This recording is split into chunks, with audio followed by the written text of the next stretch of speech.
সংগ্রামী সাথী ও বন্ধুগণ, আমাদের অতিরিক্ত আনন্দিত হওয়ার সময় এখনো হয় নাই।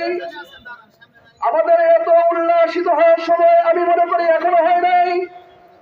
আমাদের চূড়ান্ত পর্যায়ে আনন্দের সময় তখন হবে, আমাদের উল্লাসিত হওয়ার সময় তখন আসবে যখন এই বাংলার জমিনে মুজাহিদে আজম শামসুল হক ফরিদপুরি রহমাতুল্লাহের স্বপ্ন বাস্তবায়ন হবে, হযরত মাওলানা তাহলি রহমাতুল্লাহের স্বপ্ন বাস্তবায়ন হবে, বাংলার এই জমিনে হাফিজ হুজুর রহমাতুল্লাহের স্বপ্ন বাস্তবায়ন হবে, শাইখুল হাদিস আল্লামা আজিজুল হক রহমাতুল্লাহের স্বপ্ন বাস্তবায়ন হবে, বাংলার এই জমিনে সৈয়দ ফয়জুল করিম রহমাতুল্লাহের স্বপ্ন বাস্তবায়ন হবে, মুফতি আমিনী রহমাতুল্লাহের স্বপ্ন বাস্তবায়ন হবে।